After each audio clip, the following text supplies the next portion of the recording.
Hey, rock and rollers, you're watching Classic Rock Record Review with Gabe. Today I'm going to review the EP Mesopotamia by the B-52’s.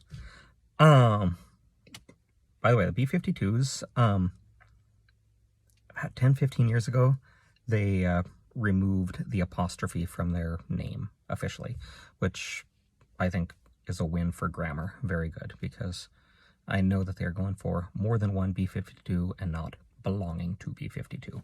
Anyways, Mesopotamia.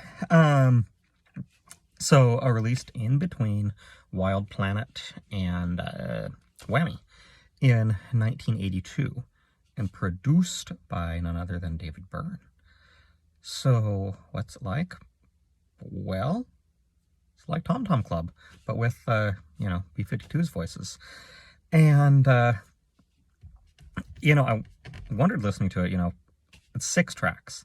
It could almost be an album. Like 8 tracks would have been an album in 1982. Like Wild Planet and Whammy both had 9 tracks. So, 8 tracks could have been an album. Why couldn't they make 2 more tracks? I did a little bit of a reading, and it's a very valid reason. I think it's because David Byrne's pretty difficult to get along with. But anyways,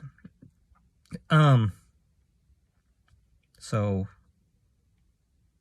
I gotta say that the album is pretty bangers. There isn't really anything on it that would be a hit, though.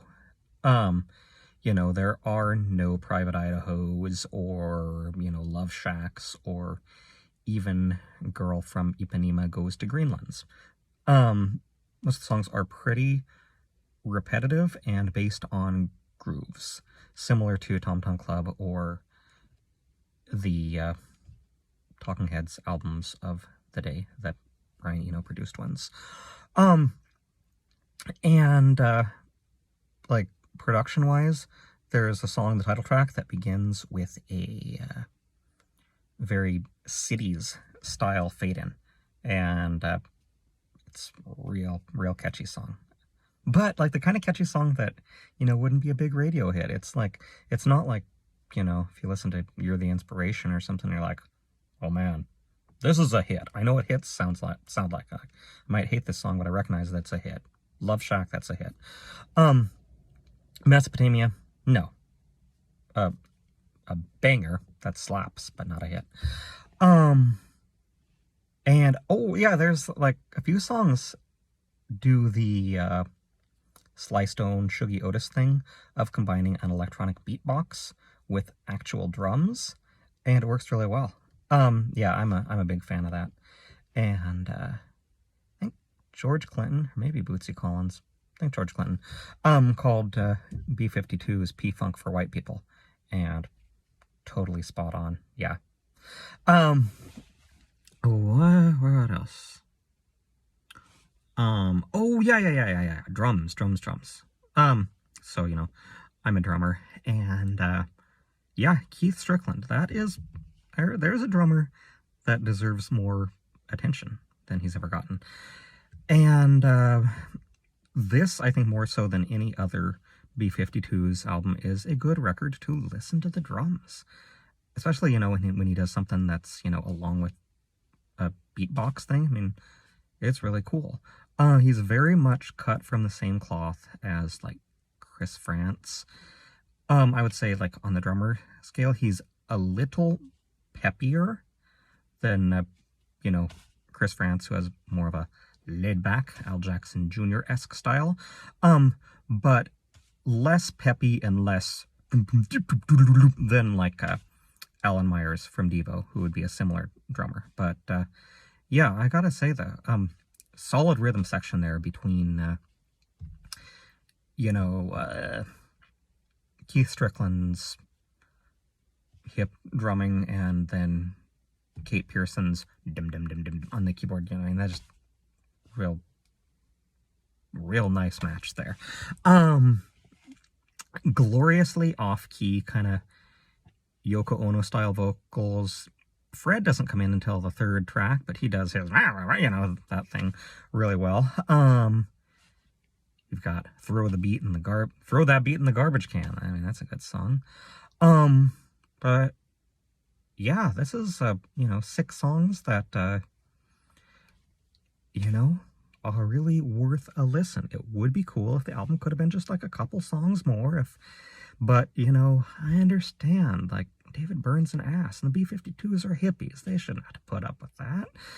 So, although musically it works, I understand that personality-wise it might not, and commercially does not work at all. I mean, commercially, this is not an album that I think could have ever been, like, successful, but that doesn't mean that it's not, a great record. So, yeah. Oh, and let's see. Yeah, Ricky Wilson, as always, doing great things on that guitar. Real weird-ass tunings, sometimes 5 strings, sometimes 2 strings tuned to the same pitch, just, down, down, down, down, down, down, down, down, down, down, down, on his beautiful Mosrite with, just interacting really well with Keith and Kate's stuff. A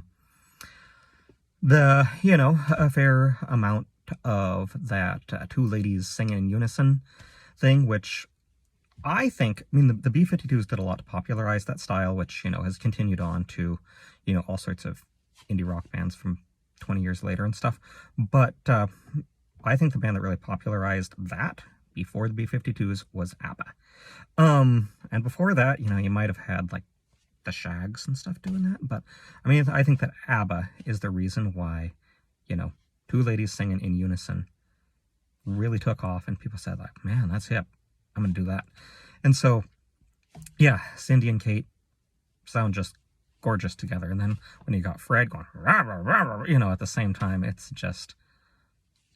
wonderful. It's P-Funk for white people, And, like, I don't know. There's a strange sort of soul to it. And, like, the B-52’s already have a very, Archie McPhee, Pee-wee's Playhouse sort of quality.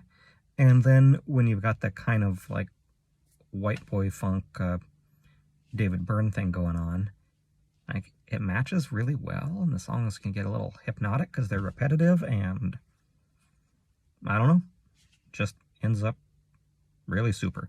So, gotta say, nice work. Put this album on for a spin. Well, put this EP on for a spin. You're gonna love it. B-52’s, Possessive, Mesopotamia, A+.